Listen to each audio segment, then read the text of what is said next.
Welcome everybody to the second episode of SPAM Smackdown, and it is part of the NLW versus SPAM Ruthless Aggression series. And basically we're treating this as SmackDown versus Raw GM mode, if you guys have played that before. And we have everything randomly generated. We make our match cards, but then we basically spin a wheel to pick the right outcome. It kind of adds some booking issues, and if you haven't seen everything before, go back and watch the videos. There's a playlist on my channel. And now we are leading into Judgment Day, so this will be the send-off show for that, and we will get it going. So our first segment of the night features new champion Triple H. He comes out to the ring, and he just kind of discusses what it means to be champion, and that he's ready to take on all challengers, and that he does need an opponent for Judgment Day. And then on comes John Cena, who says he's ready to step up and be his challenger. But then Kurt Angle comes out and he says, why should Cena get a shot over Angle? And it's a very valid point. All three men arguing, and then The Undertaker comes out and he also throws his name as all three of those men were in the Fatal 4-Way the week before. And then we get the GM, Teddy Long, to come out and he says, let's settle it this way. And all three men will compete in a triple threat match later on in the show, and the winner will go on to Judgment Day to face Triple H. So the first match of the night now for SmackDown, we have La Resistance. We have Rene Dupree coming out to the ring with Rob Conway, and they obviously won number one contender shot in the previous episode, so they will get that at Judgment Day. But for now, Rene Dupree will take on Paul London in a one-on-one match to just kind of get a feel for things. And so we have the tag team champions, Paul London and Brian Kendrick, out here. Both men squared up to start.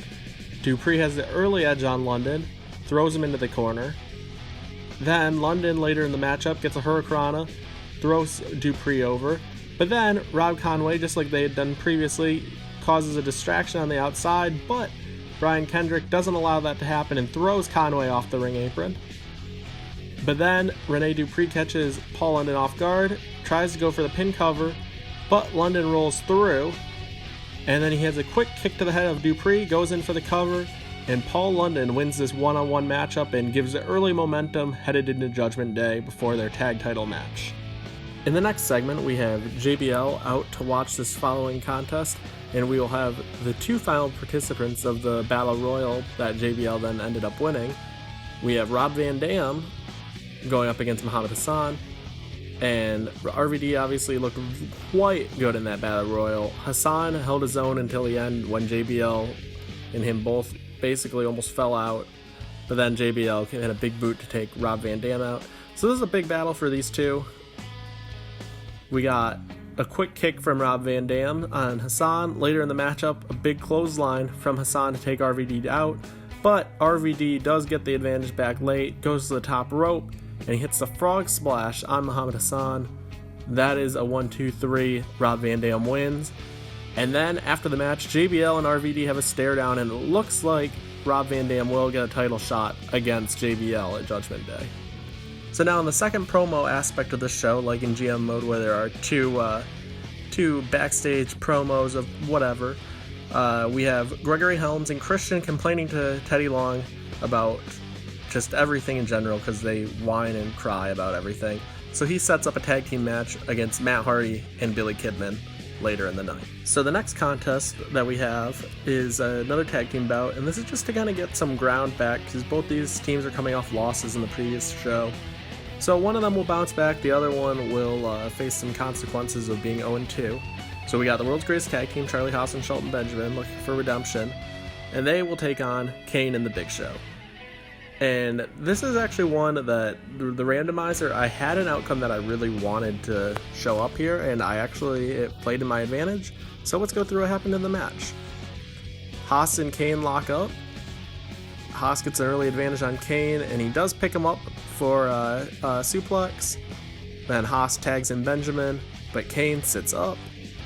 Kane quickly grabs Shelton, throws him down for a choke slam. Then he goes in and tags in the Big Show. Then Big Show gets Shelton up and ready for the choke slam, but Shelton does counter this. And then Shelton hits Big Show with a big super kick. That leads to a pinfall, and the world's greatest tag team gets a huge bounce back win, and that leaves Kane and the Big Show with 0-2. And then after the match, Kane turns on the Big Show, takes a chair, smashes it on his back, and he leaves the ring, and that's setting up for a feud later on. So now we have our second to last matchup of the night, and we have Gregory Helms, the new Cruiserweight Champion, teaming up with Christian, who had fell short in that US title match the previous week, and they take on Billy Kidman, who had lost to Gregory Helms in that Cruiserweight title match, and Matt Hardy, who was eliminated with Christian by RVD in the Battle Royal. So there's a lot of tension in this matchup. Some different feuds going on.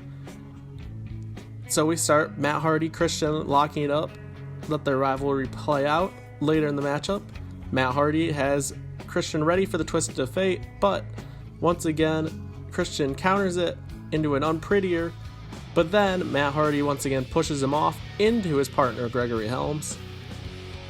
Then Hardy gets the advantage on Christian once again, and he hits the Twist of Fate on him, but he doesn't realize Gregory Helms is indeed tagged into this matchup, and Helms goes and hits the Shining Wizard right on Matt Hardy, and they get the pinfall and the win.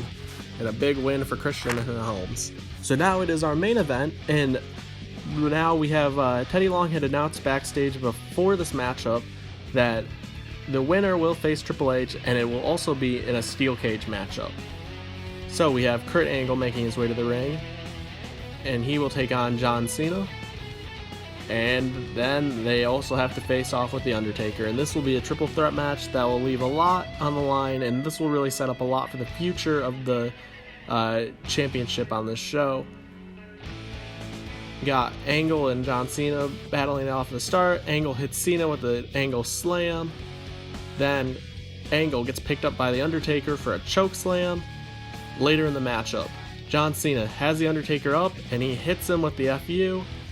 Angle's in the corner still recovering, gets Cena up, and he tries to go for a suplex, but Cena counters it, rakes the eyes, picks him up, and hits Kurt Angle with the FU, and John Cena wins the number one contenders match, and he will go to Judgment Day and face Triple H in a steel cage match.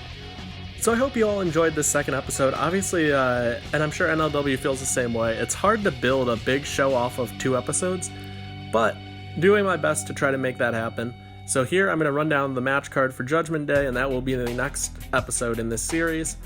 The main event, we have John Cena battling champion Triple H in a steel cage match. I think this one will really be the match that knocks the... I won't go for an analogy there, but it's going to be a good match. Then we have the tag team championships on the line. La Resistance will take on Brian Kendrick and Paul London. We got the United States Championship on the line. JBL will face off with Rob Van Dam. We have a grudge match, Kane against the Big Show. And finally, we have Gregory Helms taking on Matt Hardy. See you guys at Judgment Day.